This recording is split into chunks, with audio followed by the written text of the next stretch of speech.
Welcome to the intersection of technology, cybersecurity, and society. Welcome to ITSP Magazine. Knowledge is power, now more than ever.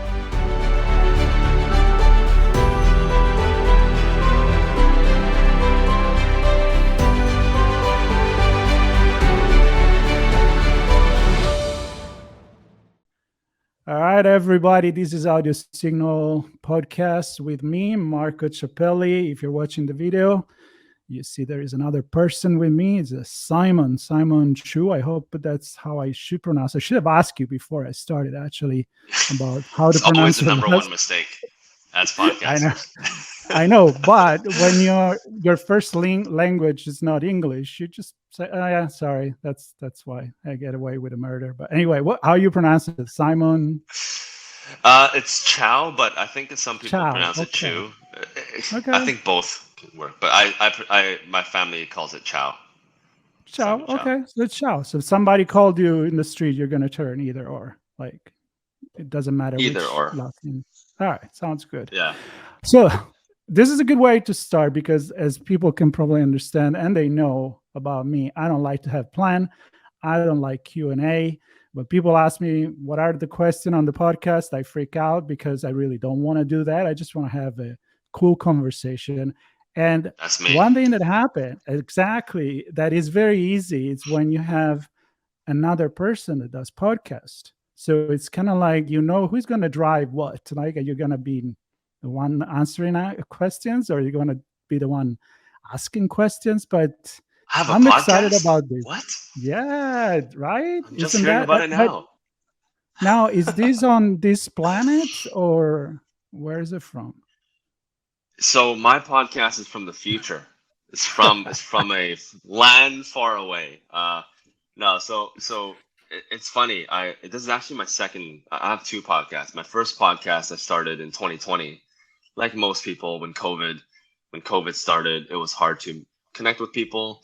At the time I was a CEO of a job board, local job board in Canada, and they used to run a lot of events, with big companies.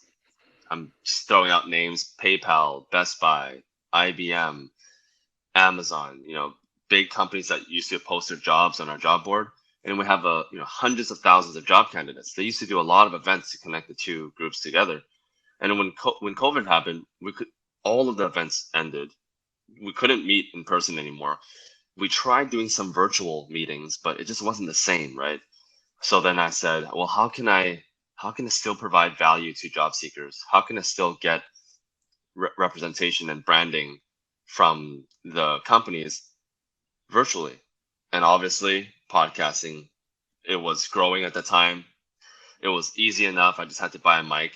So I just started recording. And 80 episodes later, I decided to start my second podcast. That's the one that Marketing on Mars. That's the one where we talk about marketing with CEOs, CMOs, and founders. We can talk more about that later.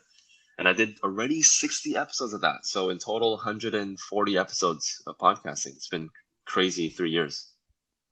Does it feel like it?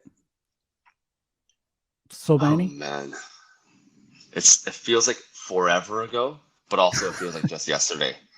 I still remember my very first episode and how freaking nervous I was. I planned every single line to say because I was so nervous, and then it just didn't feel real. So then after 40 episodes, I decided to say, you know what? No more scripts. And that's exactly why I really resonate with what you said. Now my podcasts have no scripts, nothing. We just have fun. And I think that's what podcasts are supposed to be. I agree with you. And this is exactly for people that have been following me on Audio Signals. I already had a few conversations with podcasters, which happen to be people that have a show on ITSPmagazine. So I already know them, but I just want to hear the why and the how, and sometimes get geeky if they want to with what microphone you're using and that kind of stuff, but mostly why you do it, right? And so I think with you, that you also have a background in marketing. We can have some fun with that as well. But again, no script. But I want to start with this fact that the first few episodes you thought it was going to be one way, and then it's like that's not me, right? I mean, I think some people like to follow the script. They like to be very structured. But I don't like to hear myself podcasts, for example, that are that structured. I want people having fun. I want to hear real conversations. I don't know. Is that what you figured out? That's what you like? Well, look at the best. Think about the top in any podcast. I'm going to talk about business podcasts because I'm in the world of business and marketing. Think about the top marketing and business podcasts out there. You got like The Hustle, which got sold to HubSpot for like $100 million or something like that. You got My First Millionaire. You got Digital Marketers podcast, and you got the All In podcast, which is right now the #1 podcast in the business. They get like 200 or 300,000 views on YouTube per episode, which is insane, right? And you listen to them, and none of them are scripted. It's just 2 friends or 4 friends, in the case of All In podcast, 2 or 4 friends just talking, totally unscripted, and they're just talking about business and marketing. And that's just so cool, and that's why people want to listen to it. Today, we literally hopped on 5 minutes before we clicked record. We said hi. We talked about we talked about the weather and everything, and then we started recording. And I think that's the genuine feeling. You can't fake real conversations. You just can't do that. And that's what I love about podcasting. I love that. So one thing that I do quite a bit is, maybe because of my background as you in marketing and branding, mostly branding, and we could talk about the difference between the two if we want to, but personal branding. People often say, how should I represent my product? How should I represent myself? And I'm like, the easiest, honestly, is to be yourself. So I do the same thing now with podcasts. It's like, what should I talk about? And who should I try to be? I'm like, don't try to be anyone, because you're going to get bored with that. So I think people can read through the line and feel the passion, or both what you're passionate about and who you are really. So how long can you fake it? That's I guess a good point. Maybe you can fake it for you can technically fake it forever, right? It's tough though. It's tiring. You're not going to be able to build real relationships that way, because it's true. Imagine I'm faking who I am, Marco. You meet me for the first time, and you think that I'm one way, and then we go out and grab a beer, and I'm completely different. Well, what is that going to do for your experience with Simon? Who's the real Simon, and what does he want? If he's faking this so much on podcasts, he might be faking in other areas. Why would I want to do business with someone who's a fake? Exactly. Yeah. Just show up as yourself. My style is very casual, chill, relaxed. Even when I talk about very complicated topics on my show, on Marketing on Mars, I only interview CMOs, CEOs, and founders of companies with $30 to $300 million in revenue. So they're all very high-level marketers, very experienced marketers. We've had big companies like CMO, Stack Overflow come on our show. They're like a $2 billion company.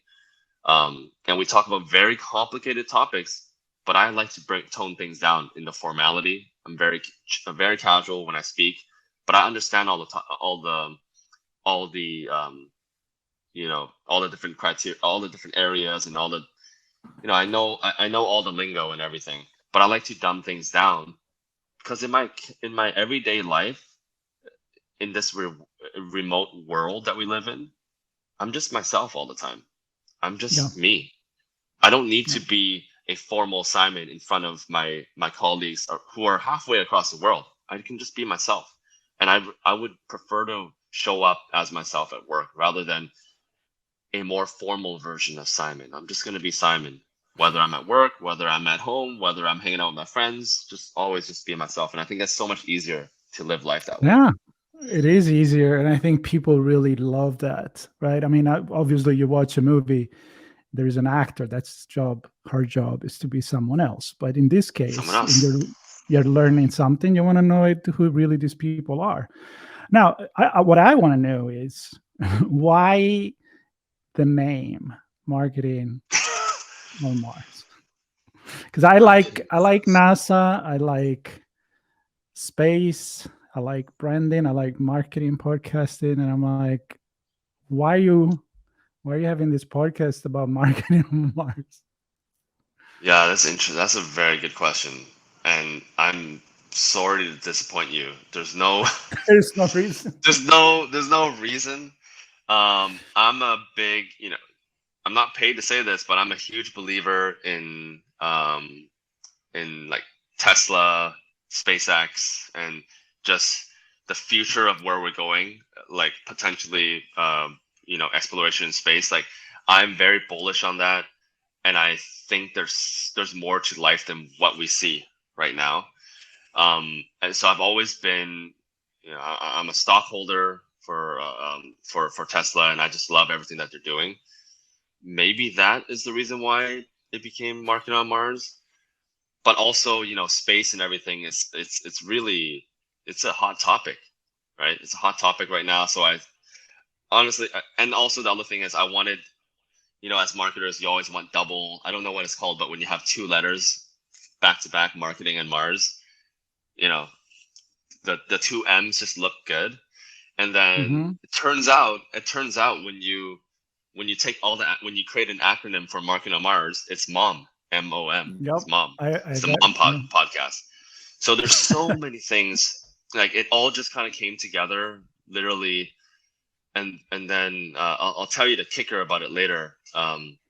But after we came up with the name, then we found the hook afterwards. Everything came afterwards. It wasn't like this master plan that came together and that's why we grew.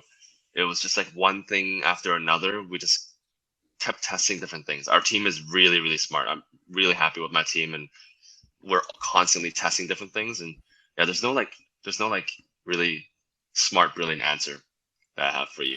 But I like that. Yeah. Let's talk a little bit about marketing. Like you don't know how many times it's probably actually you've been asked that. I started my own advertising agency many years ago in Florence, Italy, where I'm from. And at the beginning, this was pre-internet, really. The beginning of the internet was like '96, right? I mean, we still printed stuff That was for a long real, time. right? I know I'm old. So, but the point is, I will have people come into me and be like, "I want a really cool logo, or a really cool name." It's like creative boutique. It's like, and I'm like, okay, like what? It's like I want a cool logo like Nike. And I would ask, do you think it's a cool logo because it's actually a cool logo, objectively a cool logo, or is it a cool logo because it's a cool company and you associate? Because it's Nike. Right? Yeah. So what comes first? I do like the idea, like, I'm just going to call it this.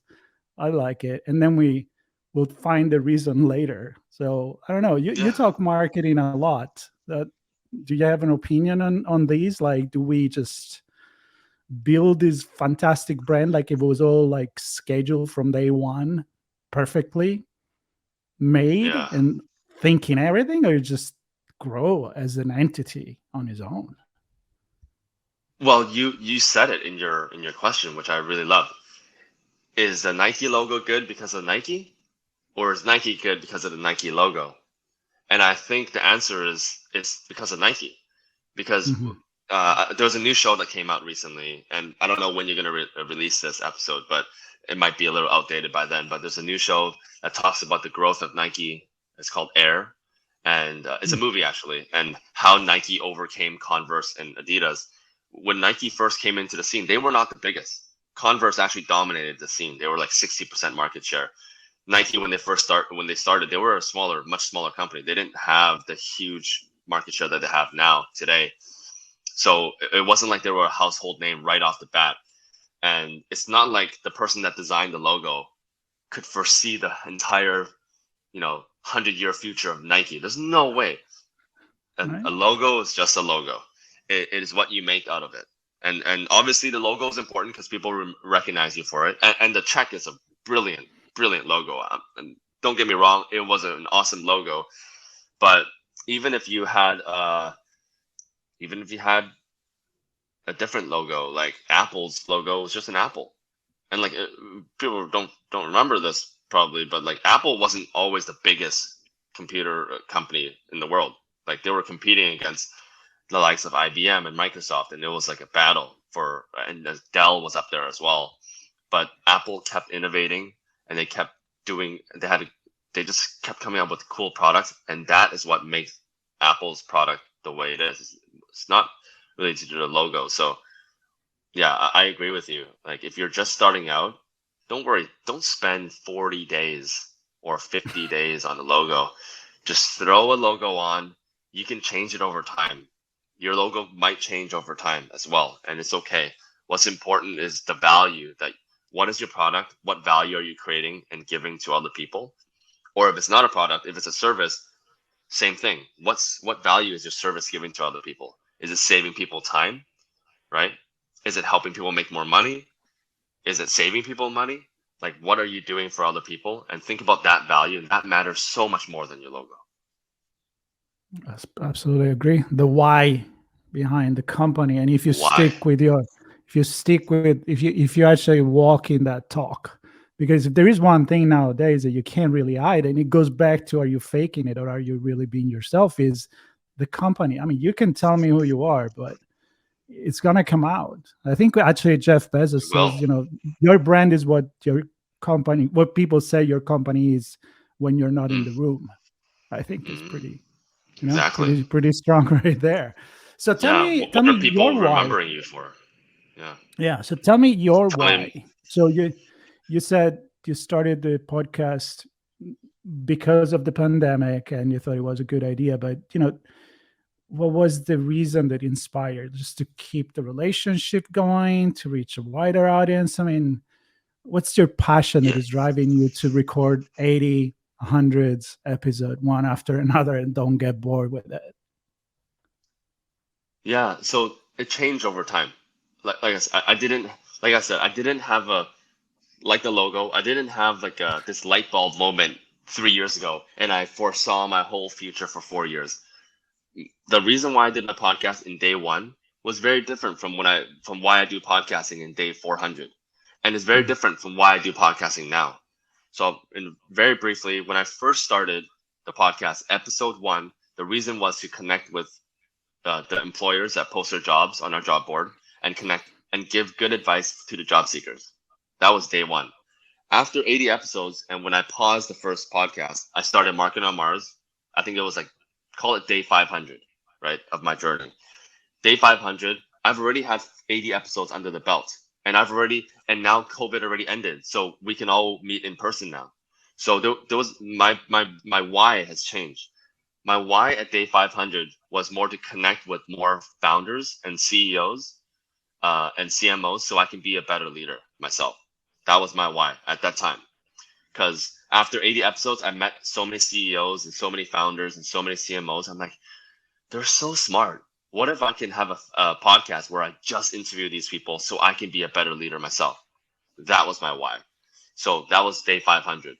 Fast forward to today. Now we're on episode 60. We've recorded 60 episodes in 10 months. Now my why is a little bit different as well. My why is still to connect with CMOs, CEOs, and founders. But now now that I've learned so much about how to be a good CXO/founder, I want to now give back to the community. I want to connect people. So I use my podcast as kind of like a personal branding exercise. A lot of people are seeing on my LinkedIn. My LinkedIn gets about 10 or 12,000 impressions per post now, mostly because of my podcast. But because of that, I can connect with the community. So I have a community just to connect with other founders locally. I have a community just to connect with other HR people in tech locally. And I have a community just to connect with other tech professionals locally. And then I have a fourth community just to connect with LinkedIn content creators, because LinkedIn has been so good to me in my journey in the last 2 years that I want to give back to other people that are just starting and help them grow their LinkedIn profile as well. So my journey has changed a lot. Talk to me 3 years ago, I never even posted a single post on LinkedIn. I didn't have a community or anything. I didn't have my purpose was very different. And your purpose will change over time. But it all started with one thing, which is I just always wanted to give value to people. The mission does change over time, but at the end of the day, like provide value, like what you said, like what are you doing for other people? And when you live life through that lens, it's just powerful. Like life gives back to you like 20 times what you give to other people. It's like it's been like a huge growing journey. And it all started with podcasting for me. That's why I'm like a huge supporter of podcasts. I love that. I agree with you with everything you said. And I think it's very humble and very smart when people say, look, I can be flexible. Like I didn't foresee where I was going, but I'm ready to adapt. Like, especially with technology nowadays, I think like you have to. I mean, and you said this about the logo. Like back in the days, people would tell you, no, you can't change. Your logo is forever. I mean, just to do a little change of shadow on, I don't know, a Coca-Cola logo, it would have been like, how dare you? Yeah, are you crazy? How can you do that? And spend a lot of money in market research just to change a tiny bit, and then they'll screw it up anyway. Like when they did actually change the logo, it was horrible. But that's reflect, I think, who you are, and being like, like we can make mistake, maybe we can grow, we can get better, we can do it better. And I think it's an important thing. So when you have this conversation with your CMO founders and people, I guess investors as well, do you say you learn from them, you become a better founder yourself? Anyone that really made a big difference in your life? I mean, you don't need to tell me the name. You don't need to throw a name, but like, was like some really big revelation? They're like, damn it, I never really thought that way. Maybe so in many. the industry. Yeah. It's so many. Like honestly, I learned a little bit from everybody. And like even when you read books, right? When you read the book the first time, you learn something. You read the same book 2 years later, you learn something completely different. It feels like a completely different book. So I've interviewed 60, probably over 80 now, over 80 CEOs and CMOs and founders across two of my podcasts. And are they in a specific every industry? single one is different. Yeah. Are they in a specific industry? I mean, are you focusing on, I don't know, tech, or are they from different walk of life and different products / services? I'm just curious to know that. Yeah, all over the place. Okay. I've interviewed people from, like I interviewed one of the largest manufacturing companies, like manufacturing equipment companies in Canada. I think they do about, oh my God, I'm going to butcher this, like over $1 billion in revenue per year. And they're publicly traded. They're a huge company. I interviewed the CEO of that company. So that's like manufacturing. And then go all the way to Stack Overflow, which is a fully tech remote workforce. And 50% of developers use, more than 50%, like something like 60% of all developers use Stack Overflow every single day. It's like the Google or Reddit for developers. So like all the way from, like, we had Alo Yoga on the show, and they sell yoga apparel. And then we have Aventon, one of the largest e-bike manufacturers and sellers in the US. They do $300 million per year in revenue.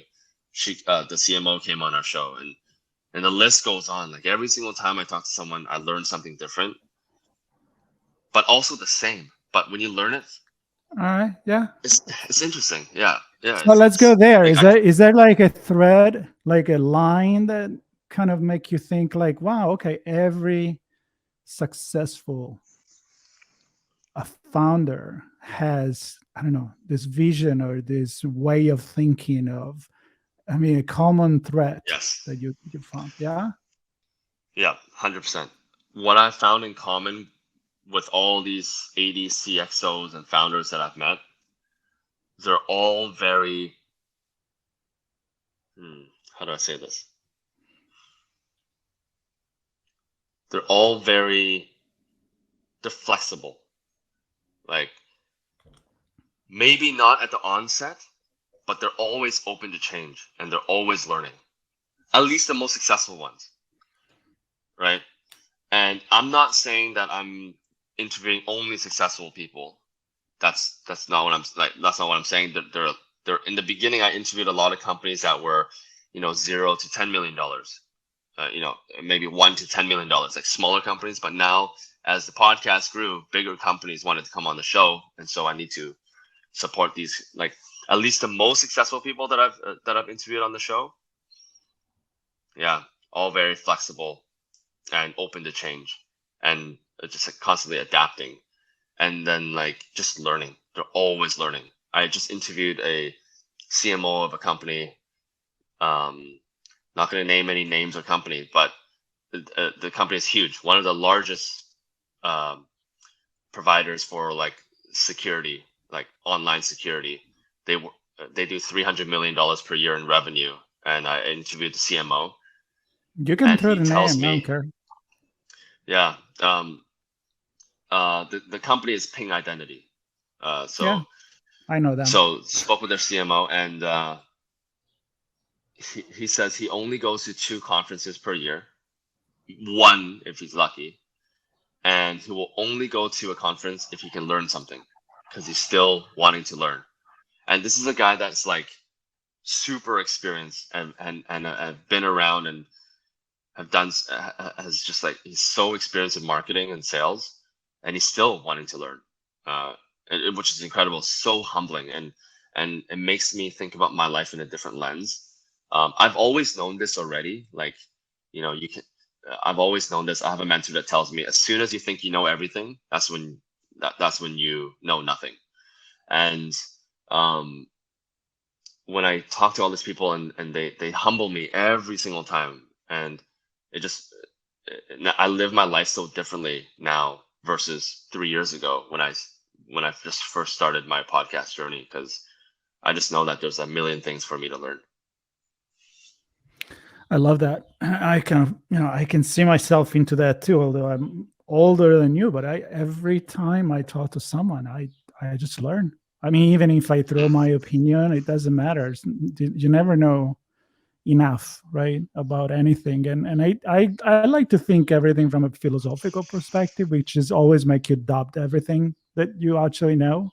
So I think when you brought the example of the mentor that told you that, you just learn that you don't know enough. That's very Confucius to think about in that term, right? So learning. Yeah, and like, for example, you've been doing ITSPmagazine for like 7 years, almost yeah. almost 8 years now.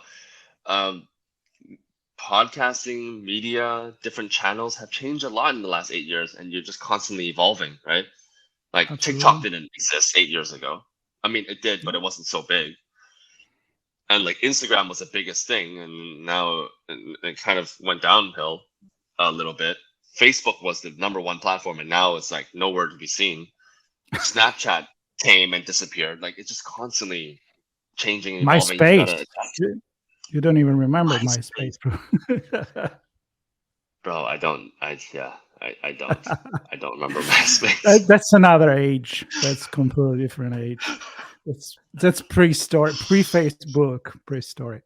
No, I think it's this changes again. I mean, I can see like the thread, the common thread of our conversation. I think everything comes back to change. We started with the logo, with you changing the way, the why, 500 hours or days or 200 days. And now we're still talking about change and be humble, being flexible. I think that's the key. I think it's a good way to be when you do this job.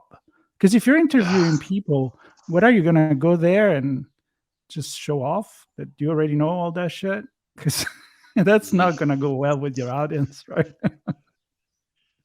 I don't think it's good. Like, I went to an event. I went to several events recently, and you probably go to events as well, and like there's always these guest panels, like expert people that talk in front of an audience, and I'm just like, man, if I wanted to listen to someone speak, I would have just been on YouTube. I would just go on YouTube, and I can listen to really like the best in the world, like talk, and I can pause it if I want to cook some instant noodles, or I can pause it and go pick up some mail, or I can pause it and go use the washroom. But in an in-person guest panel, I cannot pause. There's no pause button, and I gotta sit and listen to an hour when there's so many people in the room to meet. Right? You go to events to meet people, and that's actually the reason why I started doing my community events and started doing a lot of networking stuff. I don't know if you've seen my LinkedIn. Yeah, actually, I did. I was going to ask you about that. Like, there is the global stage, which is the YouTube, the LinkedIn. I mean, your connection all over the world. But then there is the community, which I was going to ask you how important it is for you to be out there with everybody in the world that can see you and listen to you, but also still this need to get that local event going at the bar and be, I don't know, 25 people and really connect one-on-one. Like how important is that for you? Yeah, well, look, I do both, right? Like I do my virtual events. I meet with LinkedIn LinkedIn content creators once a month. Last Tuesday of each month we meet. Last one we had about 23 people show up, and this one we already have 49 people on the guest list. So it's gonna be about 40 people all around the world that create content on LinkedIn. We're just gonna meet and just talk about your business, your biggest challenges, and why you do what you do, kind of like what you did with this podcast, right? Episode. But you're right, the in-person stuff, you can't replace it. The in-person stuff is like it brings me so much joy. I started my very first, actually it was because of my podcast. Look, everything comes back to my podcast. I interviewed about 20 founders locally, this new podcast, Marketing on Mars, and then I just messaged about 6 of them, and I said, hey, do you guys want to grab a beer? Because this was like 2022, COVID kind of officially ended, and everyone is going back to their normal life. So I'm like, let's grab a beer. 6 of us grabbed the beer, and it was super fun. We talked about so many different topics, and then we just had this idea, like, wait, 2 founders, 2 founders, 2 founders. Why don't everyone grab like a couple of founders and let's do another one next week. We did another one. 12 founders came out, and then from 12 founders grew to 20 grew to 30, and just last Thursday we did one with 35 founders in a room, and just like no guest panels, no keynotes, no sponsors, just founders. You pay for your own drinks, you pay for your own food, and just founders meeting other founders, and like the best conversations. And I make sure to and I cut it in a way where every single founder gets at least 5 to 8 different conversations with other founders. And I can tell you more of the details later. But and then from that, I'm like, why do I limit myself just with founders?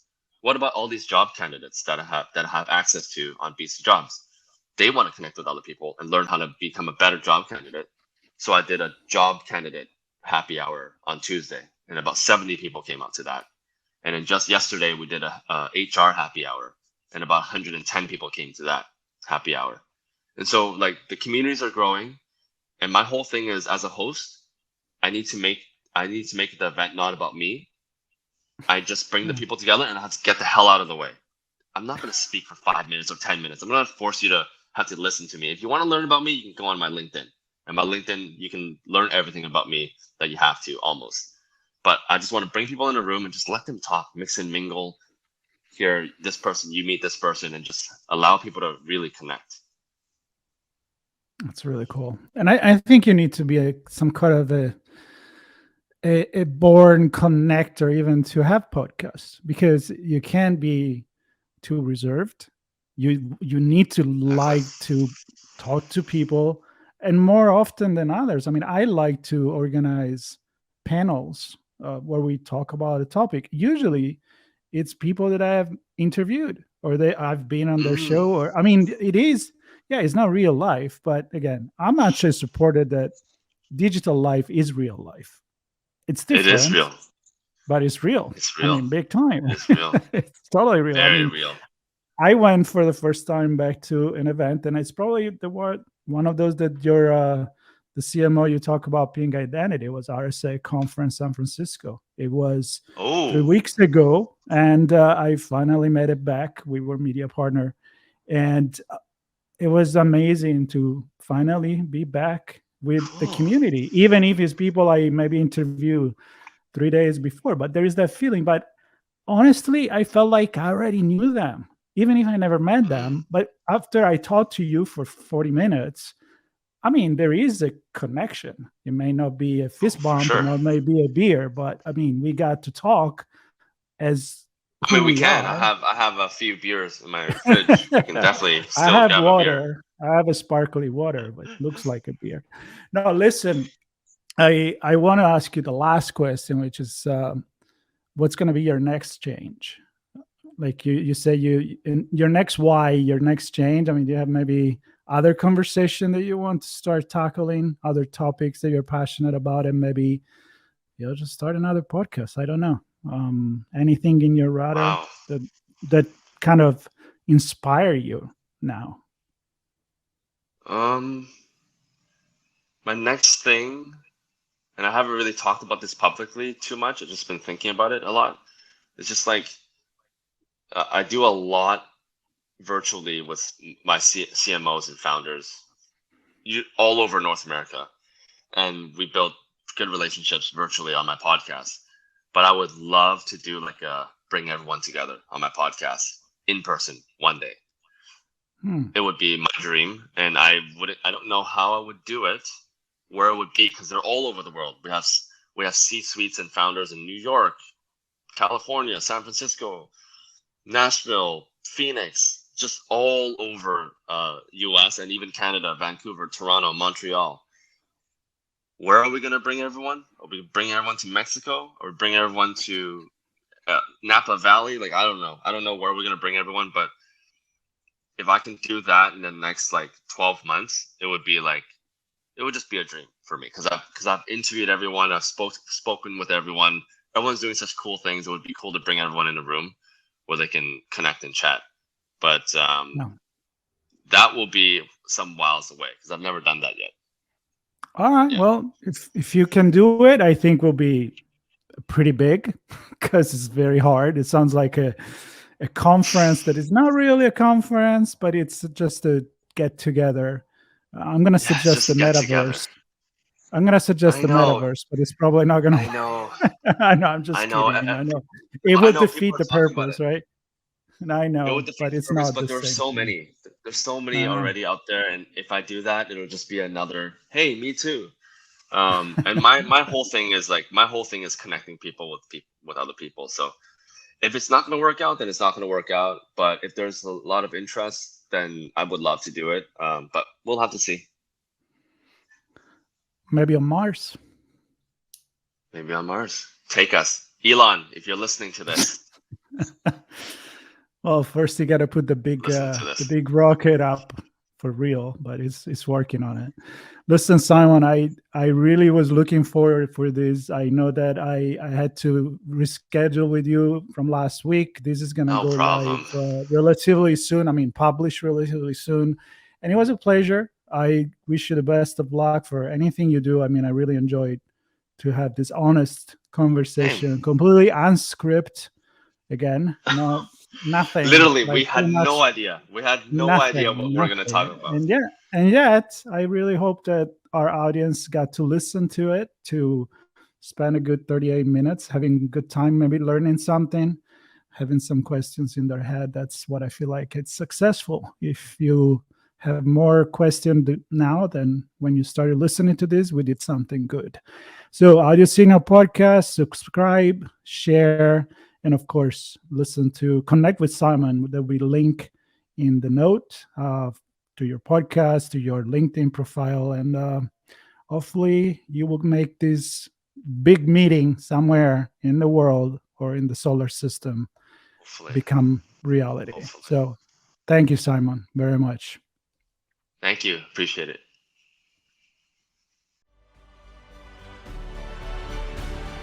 We hope you enjoyed this conversation.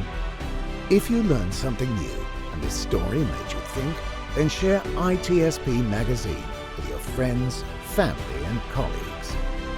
If you represent a company and wish to associate your brand with our conversations, sponsor one or more of our columns. We hope you will come back for more stories and follow us on our journey. You can always find us at the intersection of technology, cybersecurity, and society.